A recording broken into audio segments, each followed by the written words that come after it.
पूरे बाढ़ जैसे हालात पैदा हो गए हैं। पहले तो हम ये बताएं भी सरकार के इंतजाम कैसे लगे आपको? जी, बाढ़ पूरी तरह से आई नहीं, लेकिन कोई कमी रही नहीं। आज के दिन प्रदेश के अंदर जल भराव की वजह से कम आधे ऐसे जिले हो चुके हैं जहां पर 50% से ज्यादा नुकसान हो चुका है। कोई जिला बचा नहीं है जहां पर कहीं ना कहीं थोड़ा बहुत नुकसान ना हुआ। और जब सरकार से मुआवजे के बारे में पूछा गया तो हमने एक बड़ा सीधा सीधा सवाल करा सरकार से, क्या आप बस इतना बता दो कि भी मुआवजा कितना दोगे और कब दोगे। सरकार ने बड़ी बड़ी बातें करी ई क्षतिपूर्ति के बारे में और चीजों के बारे में, लेकिन हमारा बस इतना ही सवाल है कि भी कितना दोगे और कब दोगे। और इसके ऊपर कहीं पर भी सरकार का अभी तक जवाब नहीं आया। जब प्रधानमंत्री जी की रैली करी जाती है यमुनानगर के अंदर, तो उस समय जिन किसानों की फसलें काटी गई थी जगह बनाने के लिए, उनको प्रति किला 50,000 रुपए दिए गए। तो भी सरकारी कार्यक्रम, सरकारी फंक्शन के लिए आप 50,000 रुपए प्रति किला देने के लिए तैयार हो।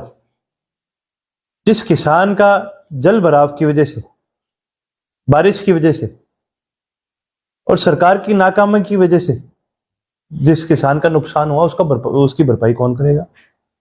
उसकी भरपाई सरकार को करनी चाहिए। इनेलो ने हमेशा आपदा के समय में हरियाणा के लोगों की पूरी मदद की है। अभी एक बार आपदा हरियाणा के लोगों पर आ चुकी है, हालांकि पंजाब में भी इससे बुरे हालात है। इस तरह की मदद की जाएगी। देखिए जी, हमें बहुत गर्व है इस बात पे कि हमारा जो कार्यकर्ता है आपदा के समय में वो सभी पार्टी लाइनों के ऊपर से उठ करके समाज सेवा में जुड़ जाता है।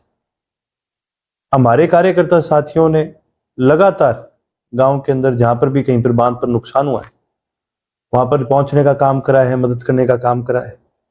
और पंजाब के अंदर जो बाढ़ग्रस्त इलाके हैं वहां पर सामग्री और राशन पहुंचाने का काम करा है।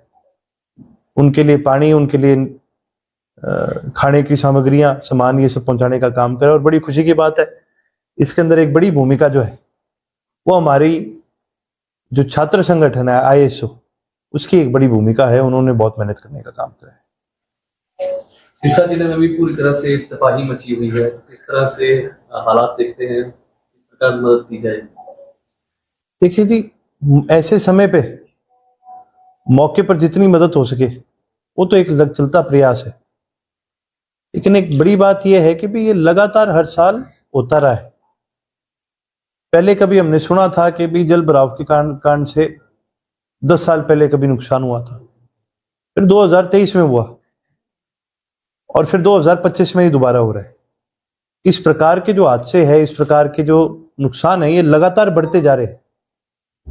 और इसका असली समाधान तभी होगा जब सरकार इन सभी चीजों पर ध्यान देने का काम करेगी।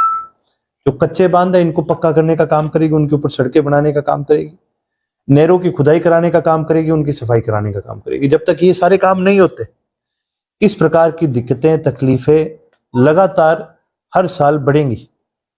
सिरसा के अंदर जल भराव हो रखा है, शहर के अंदर हो रखा है, वो पानी कहाँ जाए?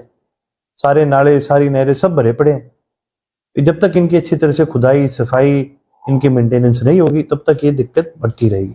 अर्जुन, 2 दिन पहले बीजेपी के प्रदेश अध्यक्ष मोहन लाल बडोली आए, उनसे सवाल किया गया कि क्षतिपूर्ति को लेकर कि किसान अपनी फसल बचाए या सेंटर में जाकर क्षतिपूर्ति पोर्टल पर जाए।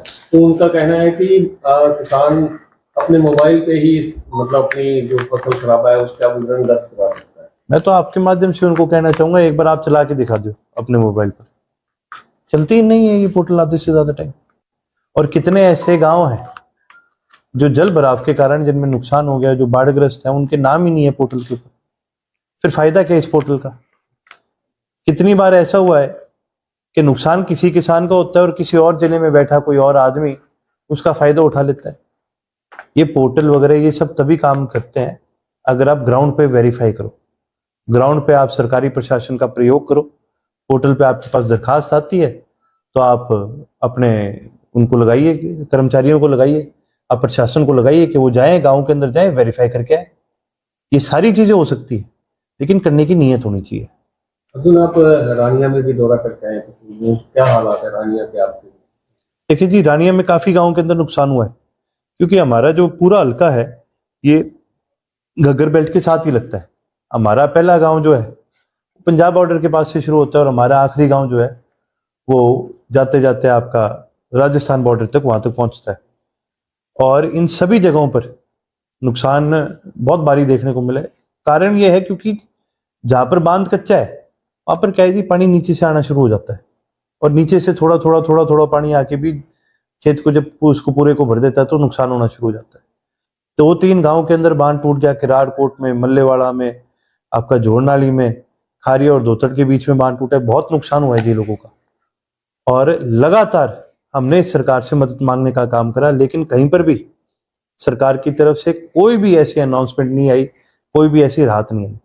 बल्कि इसके अंदर मैं तो धन्यवाद करना चाहूंगा जिला परिषद के चेयरमैन चौधरी करण सिंह जी का, जिन्होंने जिला परिषद के माध्यम से इन सभी गांवों के अंदर किसानों को तेल पहुंचवा करके, डीजल पहुंचवा करके, पेट्रोल पहुंचवा करके, ताकि ये अपने खुद के ट्रैक्टर लगा के खुद बांध को मजबूती देने का काम कर सके, ताकि वो किसान ये सारी चीजें कर सके। इसके लिए हम चौधरी करण सिंह जी का धन्यवाद करेंगे जिन्होंने ये सारी सुविधा देने का काम करा। मुख्यमंत्री हरियाणा का दौरा कर रहे हैं और लोगों को हौसला भी दे रहे हैं कि आपका जो नुकसान हुआ उसकी भरपाई की जाए।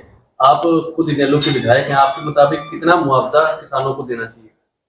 देखिए जी, ऐसे मौके पे कम से कम 50,000 होना चाहिए। उसके ऊपर किसान के और भी अन्य बहुत सारे खर्चे लगे हैं।